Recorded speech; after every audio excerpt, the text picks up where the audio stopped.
Hello friends and welcome to ePathshala. I am Prerna Trehan, Assistant Professor at GGDSD College, Punjab University. In today's module, we shall be looking at Raja Ram Mohan Roy, one of the leaders of Indian political thought. We shall look at his political thought, move on to his views on the emancipation of women, political and modern education. We will then be looking at his ideas on individual freedom and the reasons why he supported British political rule in the country. Raja Ram Mohan Roy was born on 22nd May 1772 in an Orthodox Brahmin family at Radhanagar in Bengal. His father, Ram Kant Roy, was a revenue official and a dependent landholder under Maharani of Burdwan. Ram Mohan Roy's early education included the study of Persian and Arabic at Patna, where he had to read the Quran, the works of some mystic poets of Persia, and Arabic translations of the work of Plato and Aristotle. Then he went to Benares to study Sanskrit and read the ancient Hindu scriptures, especially the Vedas and the Upanishads. Returning to his village at the age of 16, he wrote a rational critique of Hindu idol worship, which invited criticism from all quarters. Raja Ram Mohan Roy had to leave his home. From there on, he went on to different places, including Tibet, where he secured a first-hand knowledge of Buddhism, and then to Benares, where he undertook further studies of Sanskrit texts of Advaita Vedanta school. From 1835 to 1840, he worked for the East India Company as personal diwan of Woodford and then of Digby. The association with English civil servants, especially Digby, was instrumental in Roy's criticism of modern Western thought.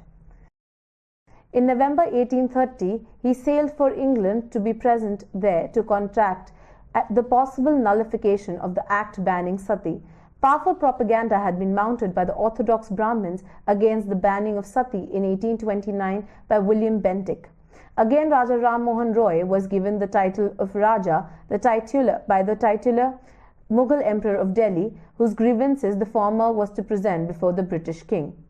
Raja Ram Mohan Roy inaugurated the age of enlightenment and liberal reformists, and to achieve all of this he relied on his wide knowledge of Perso-Arabic, classical Greek, Vedanta and modern Western thought.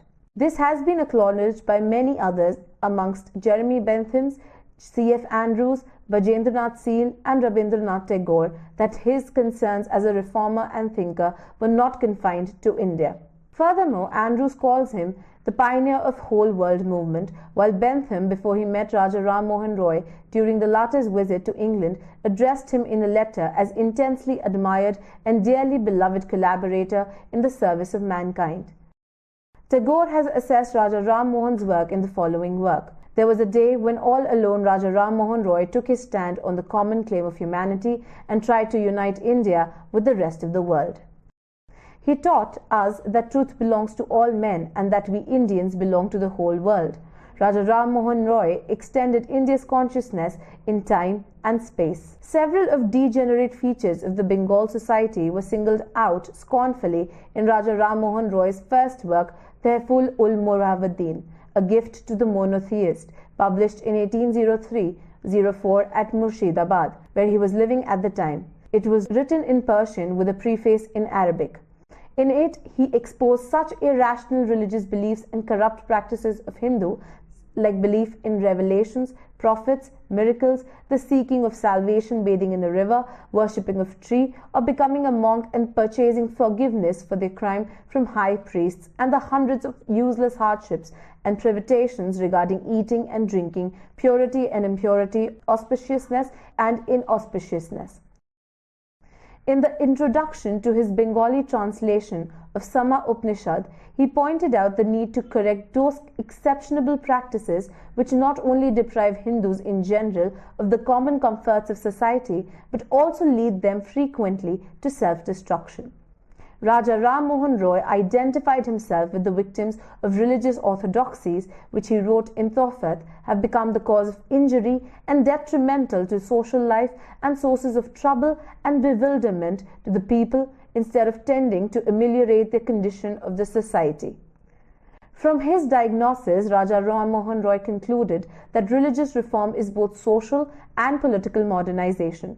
he conceived of reformist religious associations as instruments of social and political transformation. Accordingly, he founded the Abmitya Sabha in 1815, the Calcutta Unitarian Association in 1821, and the Brahmo Samaj in 1828. Raja Ram Mohan Roy came to the conclusion that for the emancipation of the people, the monopoly of orthodox Brahmins over the sacred texts had to be undermined.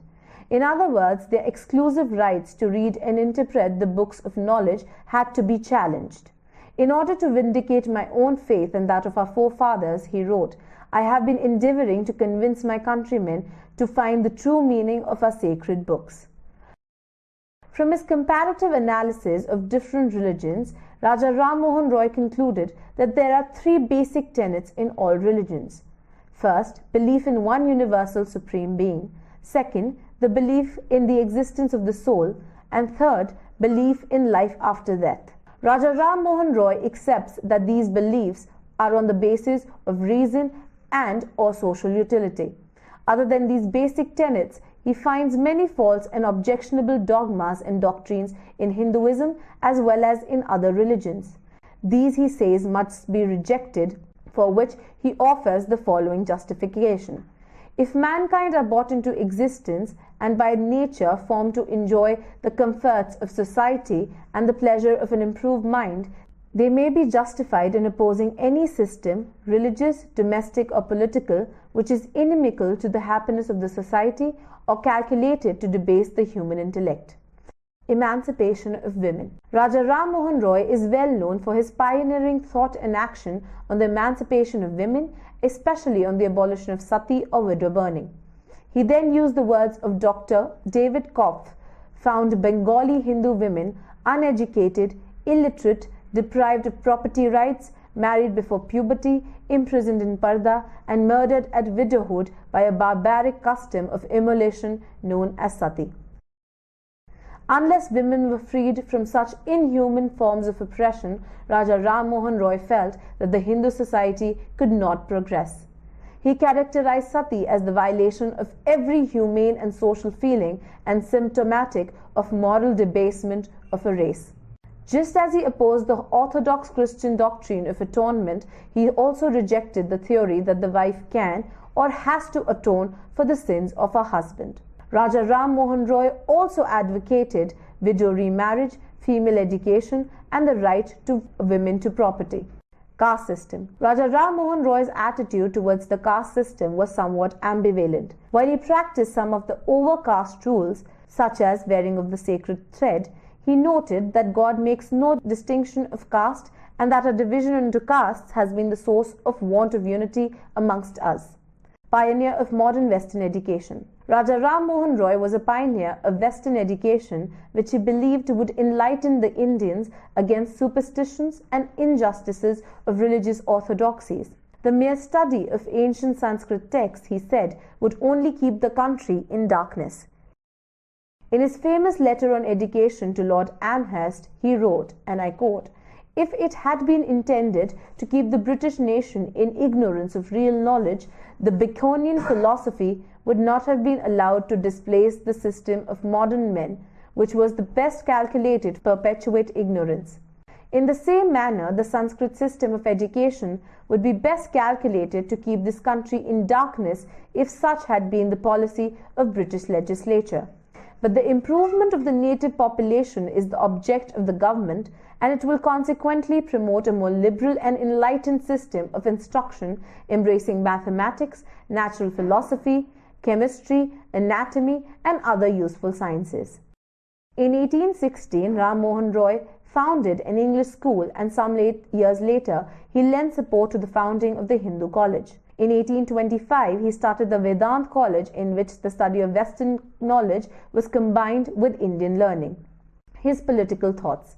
In Raja Ram Mohan Roy's economic and political thought, there are some certainties between liberal capitalist and feudal aristocratic values, as well as between colonial and post-colonial orientations. The socio-historical changes that Raja Ram Mohan Roy was responding to did not permit any neat and simple theoretical and philosophical treatment or pragmatic encapsulation.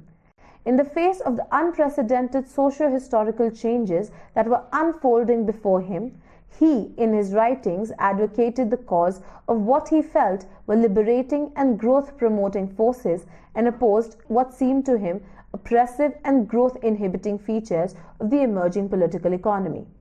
Initially, he himself acknowledged that he had a great aversion to British rule, but subsequently he became its admirer and responsible critic. The basic ingredients of Ram Mohan Roy's thought seem to have been from anti-medievalist composition of his general philosophy of life. He derived a system of social ethics in which individualistic ethics were tempered by principle of communitarian ethics. In economics and politics, while he recognized the autonomy of the sphere of both, he also emphasized the role of religion as a rational regulative principle for both economics and politics and an instrument for creating an ideal state. Social authority with individual freedom. Ram Mohan Roy's thought can be understood correctly as a great synthesizer. In the field of social ethics, he tried to harmonize social authority with individual freedom. According to him, individual progress is the criteria of social progress. But individual progress is impossible unless the conditions of social progress are created and sustained by social action. Like Locke, Grotius, and Thomas Paine, he believed in the immutable sanctity of natural rights. Further, he understood these rights in the modern world.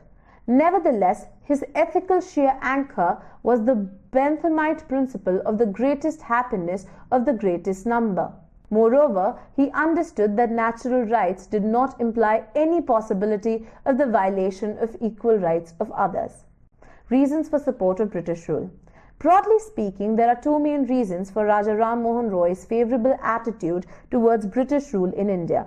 Firstly, he persuaded that British rule, unlike the despotic and tyrannical rule of Mughals or Rajputs, provided security and civil liberties to the Indian people. Next, he felt that the introduction of capitalist norms and principles by British were contributing to India's economic development. In his political thinking, he admired the British system of constitutional government for the civil liberties it gave to the people. He wanted to extend the benefits of that system to the government of Indian people. He sympathized with the freedom struggles of Greeks and Neapolitans. The French Revolution gladdened him. He rejoiced at the passage of the Reform Bill of 1832 by the English Parliament and the successful revolt of the Spanish colonies in South America. Yet, he welcomed British rule over India. Raja Ram Mohan Roy attributed India's decline into intermediate pre-British period to tyranny and oppression of the Rajput rulers and despotism of Muslim rulers. In contrast, the British rule appeared to him as providing Indians a God-sent opportunity for securing civil liberties. Raja Ram Mohan Roy believed that British rulers who enjoyed civil and political liberties in their country could also interest themselves in promoting liberty and social happiness as well as free inquiry into literary and religious subjects among those nations to which their influence extends. Ram Mohan Roy realized that India is as diverse as humanity itself, that is, a confluence of many languages, religious, customs and social practices, diverse subcultures and varieties of experiences on many levels. He perceived that India must have a modern secular state and a modern economy. Raja Ram Mohan Roy believed that in his time, Indians could derive the advantages of the liberal spirit of British public or political life if the laws for India were made by British Parliament rather than an Indian Legislative Council located on the Indian soil. If such a legislative council was set up, he feared that it would be controlled by the British Governor-General of India and his council. That would be in contravention to the principle of separation of powers, of which Raja Ram Mohan Roy was an ardent supporter. He maintained that if legislation for India was left to the British Parliament, it would benefit from the liberal public opinion in England. He was aware of the difficulties involved in making liberal legislation for a distant land. He therefore proposed 3 measures to ensure that the British Parliament makes good laws for the Indian people. Firstly, a free press. Second, commissions of inquiry. And third, ascertaining the views of gentlemen of intelligence and respectability. Only these classes seemed to him to be able to exert any influence on the government of those times. Both through his writings and through his activities, Ram Mohan Roy supported the movement for a free press in India.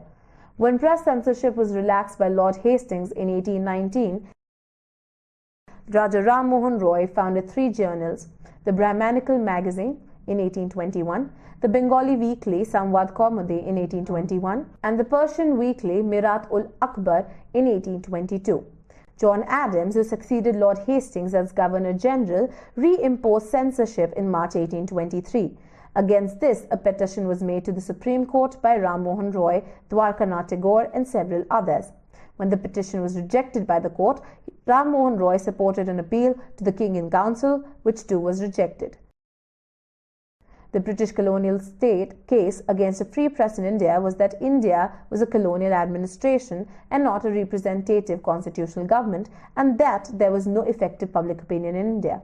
Raja Ram Mohan Roy argued that free press will help generate such a public opinion.